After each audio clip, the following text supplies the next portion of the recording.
My name is Mary Maller. Today I'm going to be presenting a work called Sonic, which is a snark that we've been building over the past year, really. It took a while. And this was joint work with Sean Bowe from zk, Mark Ulf, who's in Edinburgh, and Sarah, who is at UCL with me.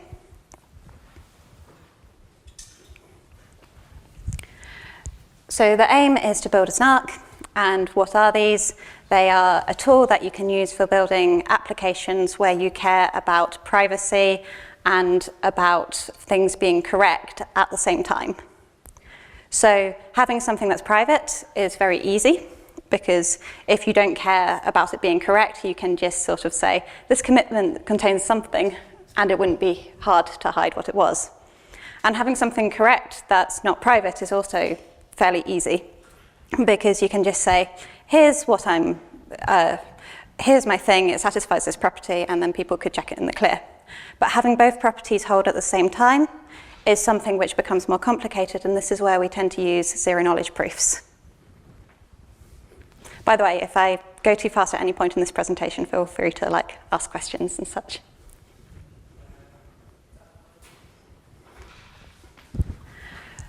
So the way we define this formally is we have three properties.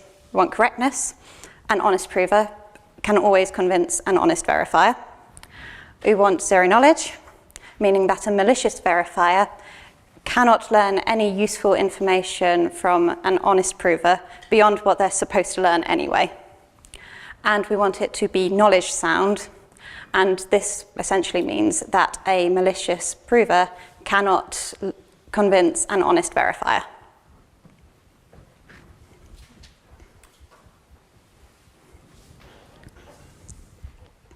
So three example situations where we'd want to use snark. There's anonymity. So you might want to try and spend some currency without revealing who you are. There is privacy.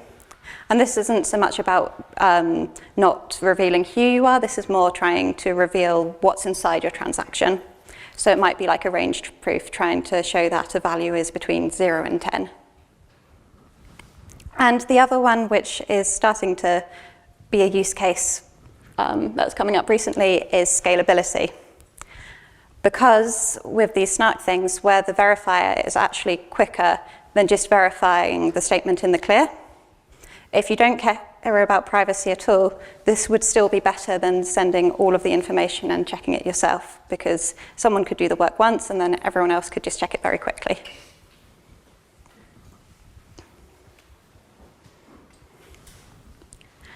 The reason why we want snarks rather than any other type of NIZK proof, well, we don't always want snarks. There's situations where other NIZK proofs would be the ideal situation. But the two properties they have, which is really nice, is that they have very, very small proof sizes and extremely fast verification. Like when I say small proof sizes, I'm talking usually around 256 bytes, something like that. When I'm talking fast verification, it's usually just a number of pairing equations, which if you're just verifying one thing might be more expensive than other situations. But if you're verifying lots of things, then you only actually have to calculate the pairing like once or twice. So it becomes very cheap.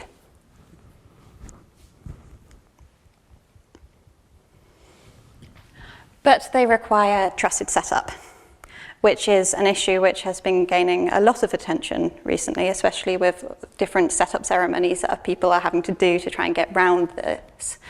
And the issue fundamentally is that a zero-knowledge argument has a trapdoor by definition. The way you say that we cannot break privacy is you say somebody that did not know any information about the witness or your secrets at all could still convince a verifier if they had this piece of unrelated information which they shouldn't actually have in the real world. And this becomes a problem if it becomes possible for people to know the trapdoor in the real world.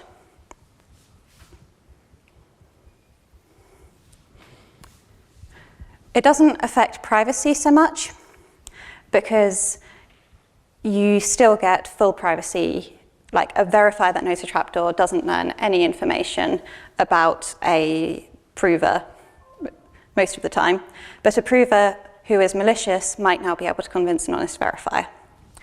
So if you're talking Zcash, you might be able to spend Zcash with that you don't actually own. If you're talking confidential transactions, you could say something is in a given range, and actually it could be far beyond that given range. And if you're talking scalability, it could be that the thing that you're saying satisfies a statement and is very compact, has nothing to do with the statement at all.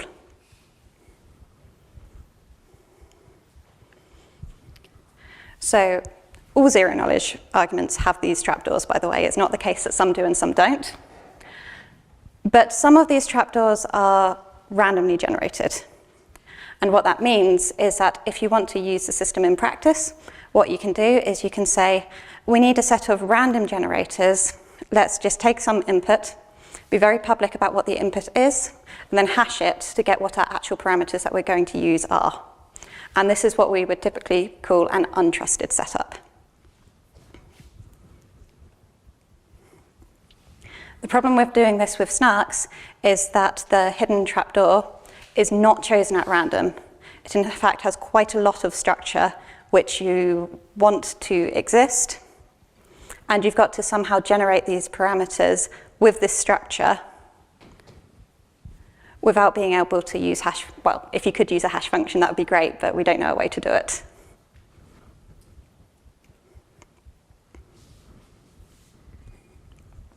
So yeah, if you have a NIZK, so this would be something like bulletproofs or STARKs or whatever, you still have these parameters, but they're totally random. If you have a SNARK, they have a high level of structure.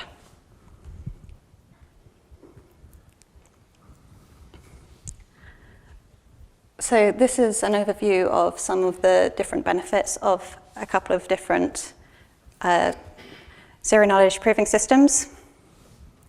I haven't included everything here. I've just chosen STARKs, bulletproofs, and SNARKs, mostly because they're gaining a lot of attention at the moment rather than anything else. Good things about SNARKs, very small proof sizes, verification is very fast, but they require trusted setup. Then you have bulletproofs, which have a trustless setup, and actually also have quite small proof sizes. It's usually only like a kilobyte or something, but their verification is not fast.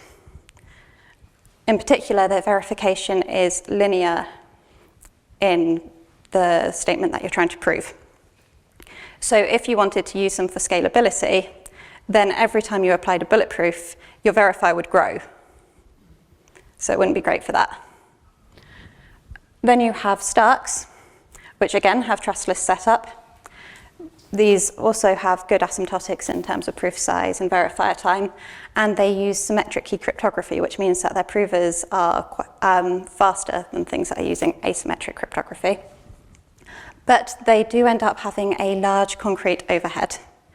So sure, the prover would be great if you were trying to prove something with an absolutely huge number of constraints. But it would have to be huge before the asymptotics would take effect. If you're just proving something smaller, then you probably wouldn't want to pay this overhead.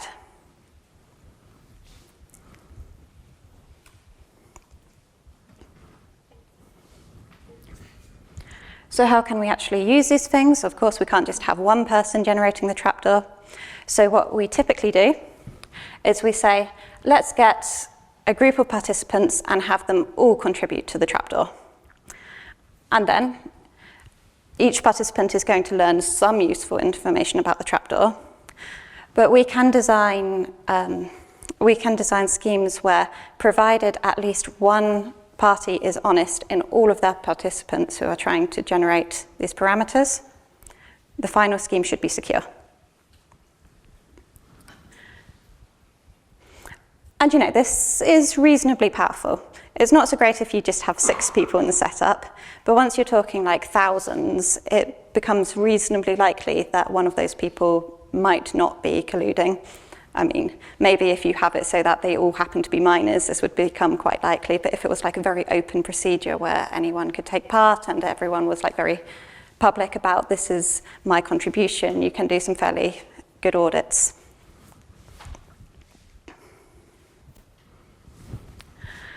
So I would say the bigger issue with them is the fact that once you've done this trusted setup, that's what you're proving.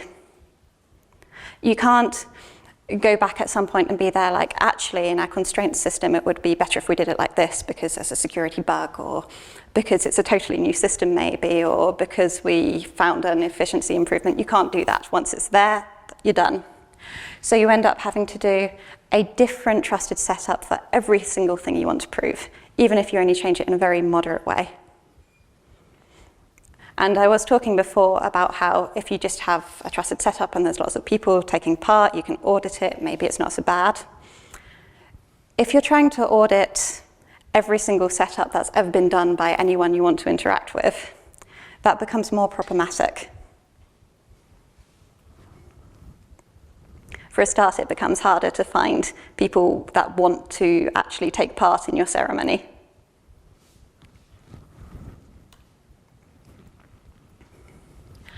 And this, I would say, is the big thing that Sonic improves on over previous SNARKs. So in Sonic, we just have one setup. And once you've done that one setup, you can use it for anything you like, up to a given size. You can't prove something which has too many gates for your setup, but as long as the number of constraints is within your limit, you're okay.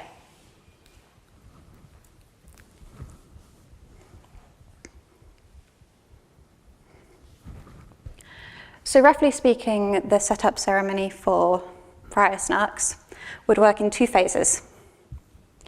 In your first phase, you'd start with a reference string that has the structure you want, and then you'd have somebody that would come along and they would add some more randomness. Everyone would check that the new statement still had the correct structure, and they would provide a proof that they've updated it correctly. Then, once you've got that reference string, somebody else can come along and do exactly the same thing. And you can just repeat this process again and again and again until you think you've got enough participants. But at some point in time, this first stage of the setup has to stop. You have to say, that's it, we have enough participants from this stage, we're going to move on to the next one. And once you do that, you can no longer edit the output of this stage of the setup.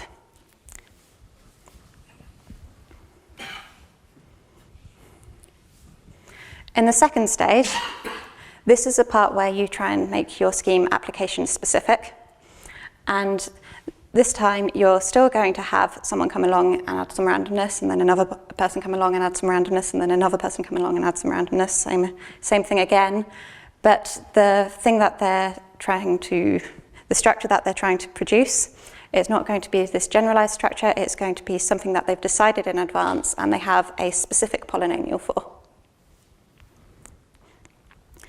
And this part of the setup you can continue with indefinitely, but at this point you can't go back and change the first step.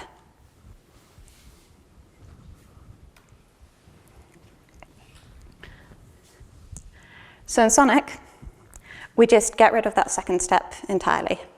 And the first step looks very similar to the first step of prior zk-SNARKs, fairly similar to the Powers of Tau ceremony even. We just don't have a phase 2.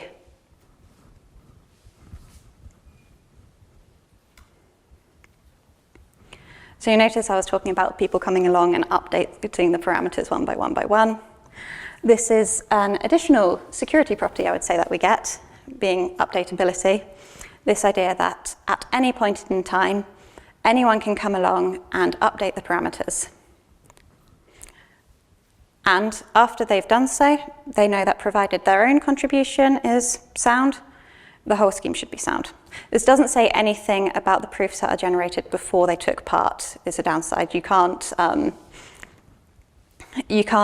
say, because I updated the parameters at 12 p.m., a proof that was done at 10 a.m. is sound. But you can say that because I updated the parameters at 12 p.m., a proof that was generated at 1 p.m. is sound. So how do you know the proof generated at 10 p.m. is sound? 10 a.m. is sound too? At this point, you're back into the case of a normal trusted setup SNARK, and you have to trust that at least one of the people that participated in the ceremony before you before this proof was generated was honest. So at any time t minus 1, you're subject to the person that's just updated? No, you're subject to all of the people that have previously updated. What if one person's bad? That's fine, as long as not all of them are. So you're saying, what if one person's bad? It wouldn't matter. So if you had 10 people that had done an update, it wouldn't matter if 9 of them were bad. It would only matter if all 10 were bad. What about the first one? Also wouldn't matter. Doesn't matter which order, as long as somebody is honest at some point in the process.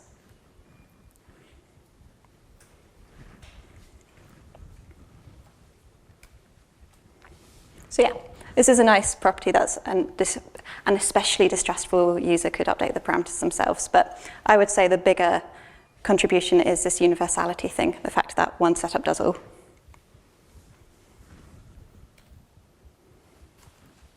Okay, this is again my point about no guarantees are made about SNARKs output before an honest update occurs.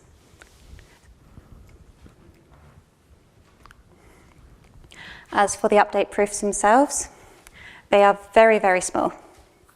You are just proving knowledge of a single hidden element. This element has no structure, there's nothing special about it. And you can use a variety of proofs, really, although I would say that because we have quite a lot of updates, we are in a situation where tightness matters. Namely that typically when you're doing a security proof, there's a little bit of security loss per proof. And you want to have a rough idea of what that loss is going to be so that you can make sure that it's really, really small, even if you have 1,000, 1,000,000 proofs.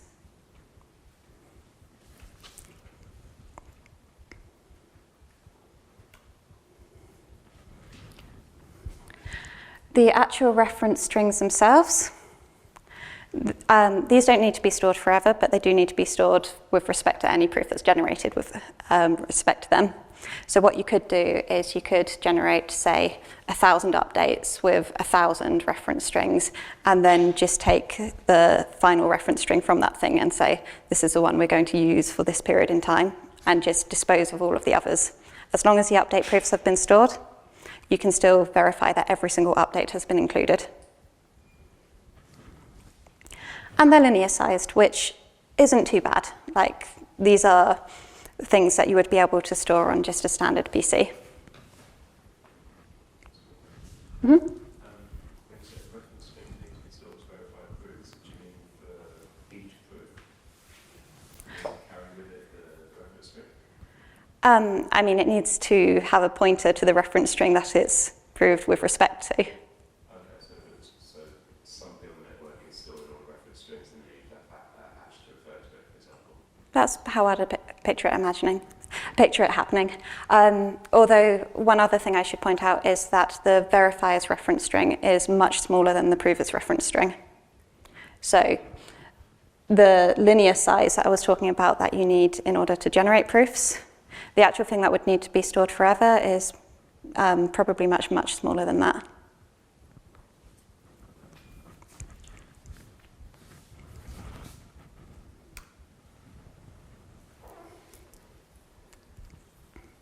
Okay, and this is the thing saying that these global parameters could be stored, updated, and verified on a personal laptop for moderate.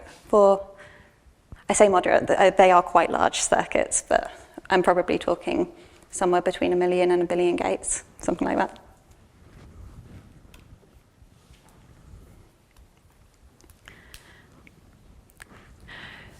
So when we're trying to have an application-specific scheme, we are going to need some information about this application in the parameters. But this is something that we choose to derive from our reference string. And the deriving process is something that can be done by anyone. You don't need any secrets. It's just a deterministic algorithm that takes an input and produces an output. It's fairly fast to run, again, linear time, and the application-dependent parameters are very small.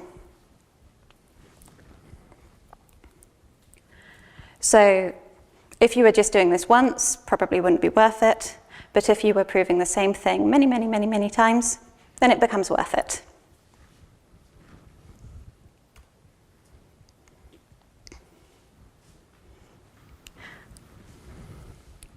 So this is like the general setting where you don't have any additional help, where you're just a prover, you take in your parameters, you output a proof, a verifier takes them, the verifier runs a verification.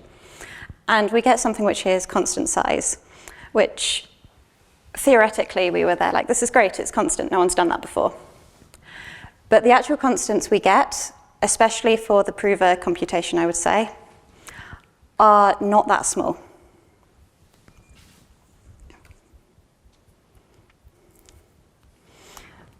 So if we're talking proof size, when I say guesstimated, what I mean is that I literally looked at the paper and went through counting element by element in order to figure out the proof size. We don't have an implementation of this version of the protocol.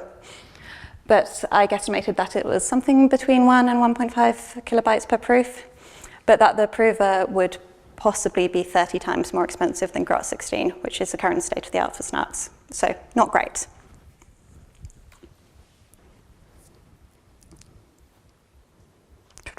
Although, saying this, it is slightly better, possibly. Again, the way I was calculating this was just going through counting, because all of these elements that are being generated by the prover are in the first source group of the bilinear pairing, and these elements are much faster to compute and smaller than elements in the second source group, and we don't have any elements in the second source group.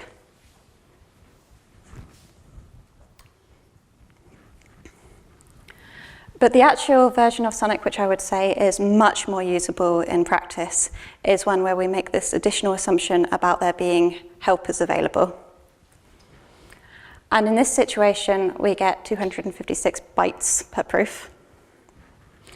And it is still more expensive for the prover than the state of the art, but probably more like 3 times rather than 30 times.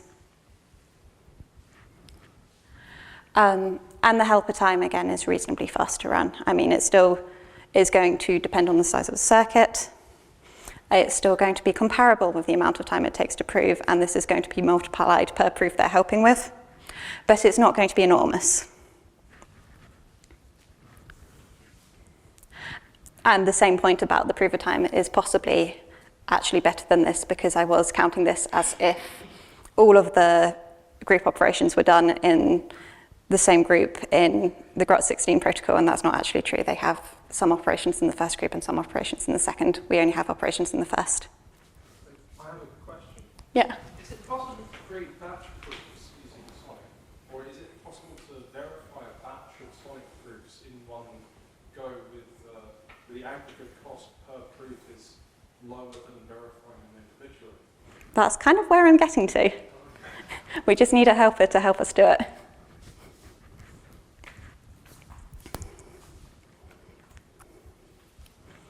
So what assumptions do we make about these helpers?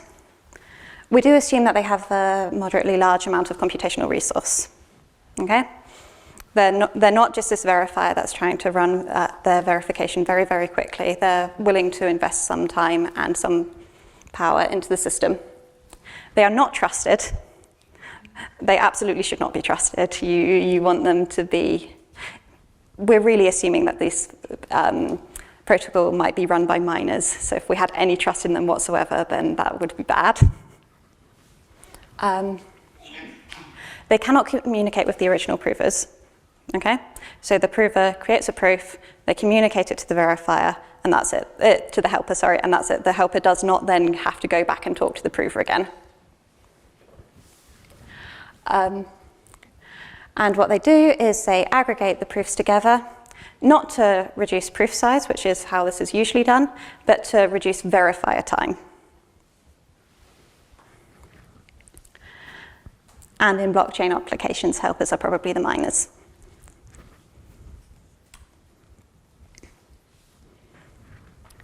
So what happens is you have many different provers, or possibly all the same prover, but lots of proofs being generated at least, which are all then fed into this helper. And at some point in time, the helper says, okay, these are the proofs that I'm going to help the verifier with.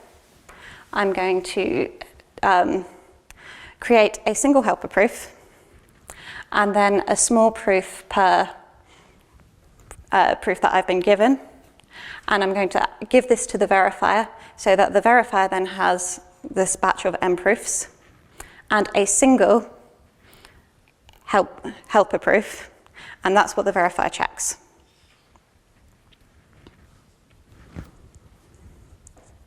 So when we do it like this, the verifier does end up with linear work in the field, not in the group, but it does have linear work, but it only has to run the linear work once. And then for all of the other proofs in the batch, it just has to, actually it doesn't even have to do a pairing because we can aggregate the pairings as well. It just needs to run a multi-exponentiation, or an exponentiation even. Yeah, a few exponentiations per proof.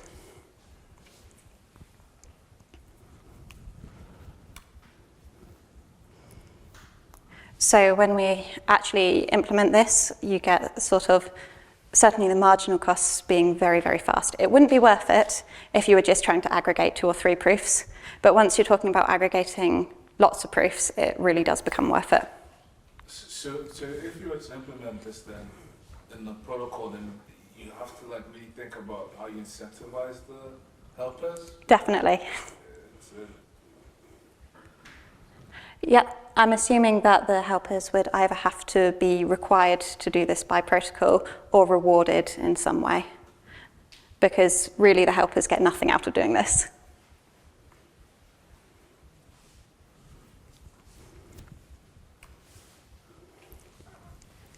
So we do have an implementation of this work. I should say here, I'm saying thanks to Sean for the implementation, but he did a lot more than just the implementation. He helped with lots of the crypto as well. And the link to the implementation is on the slides. It was written in Rust.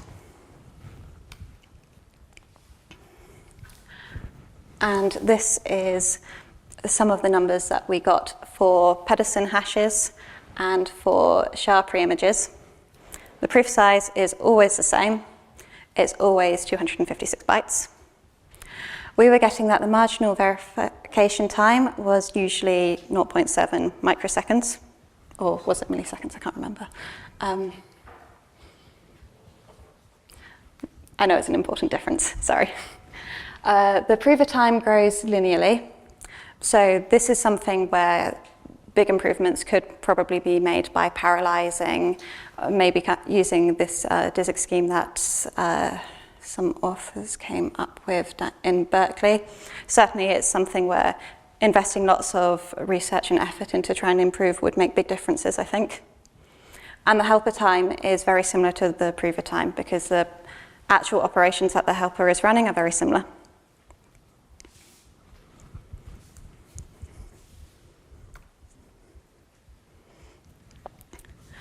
So what tools would we require to actually run this scheme? The first thing we would definitely need is a well-designed ceremony. Ideally, we wouldn't want to have every company running their own ceremony. We want one ceremony where every company says, this is our contribution to this ceremony publicly, preferably like on their website or on Twitter or something like that. The updates do need to be computed in order, is one thing that makes this slightly hard. So you can't have it such that one of you is computing an update proof and someone else is computing an update proof and then you put them together at the same time. It has to be the fact that you compute your update proof, you publish it. Someone else takes your published update proof, they update the parameters. So one by one by one. So this is something that I consider to be probably a human problem. How do we actually organize this kind of time slot situation? We definitely want it to be as open as possible. We don't want it to be the case that only people with good reputation can take part in this ceremony, because nothing is lost if someone dishonest takes part. Nothing bad happens at all, apart from maybe a verifier wastes a little bit of time. But if you don't have it so that a good variety of people can take part, then it becomes much harder to argue why you happen to be any more reputable than anyone else. So isn't it a possible attack vector if like loads of people put some shit in it, and it becomes very hard, it takes a longer time to verify. Yes, it is a possible attack vector. It's one that you probably have to consider. Calculating the updates is more expensive than doing the verification, but saying that, it is, if they're just doing it dishonestly, they might just output garbage. So it's something that would need to be considered. You also want to make it very easy for people to update to locate their update proof. Again, these things are very small. There's no reason why you couldn't make it easy to access them. And you don't want it to be the case that people can't point to their update and say, this was me, because otherwise, what's the point in the process?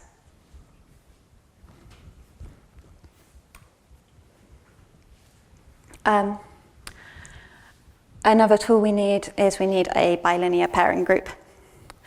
And we also need there to be a large number of roots of unity in the field. This is the case with all SNARKs, so you always need to have lots of powers of 2, say dividing the order of the field, because otherwise you can't run fast Fourier transforms and it becomes expensive to compute the underlying polynomials. And one additional thing to point out here is that the sonic polynomials are a bit larger than the polynomials in previous SNARKs. Not much, but a little bit. So more roots of unity would be a good thing. But there are no proof elements on the second side of the pairing. So if you happen to have quite a large embedding degree, this wouldn't cause you a huge problem.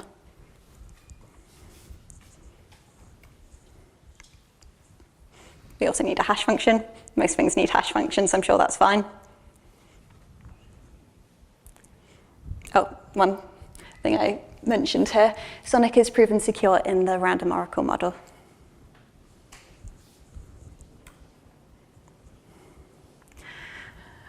One thing that would be quite nice to see, which doesn't currently exist, would be a language for converting applications into Sonic constraints. So something a bit like Socrates. So Socrates does Pinocchio and it does GM17? Which are based on R1CS constraints, which are not the same as Sonic constraints. So what are Sonic constraints?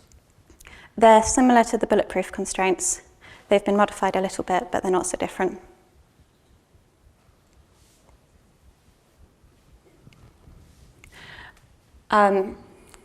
And one thing that you probably don't want to do here if you're trying to make something that's really efficient, and actually is something that we did do in our implementation, is you probably don't want to take your R1CS constraints and say, here's a mapping from R1CS to this constraint system. Because the thing that's really sort of making the difference with our prover is the number of gates, whereas the way these R1CS constraints work is the number of wires. So it is, I would say, fundamentally different.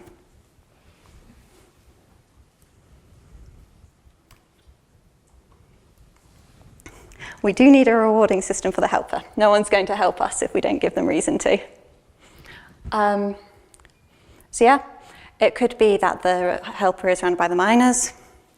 If we assume a different application, not a blockchain application, but something where there's just one prover proving something that's very heavily parallelized, then they might be able to run the helper themselves. There's no reason why you couldn't do this. And yeah, it could be that the helper is financially incentivized.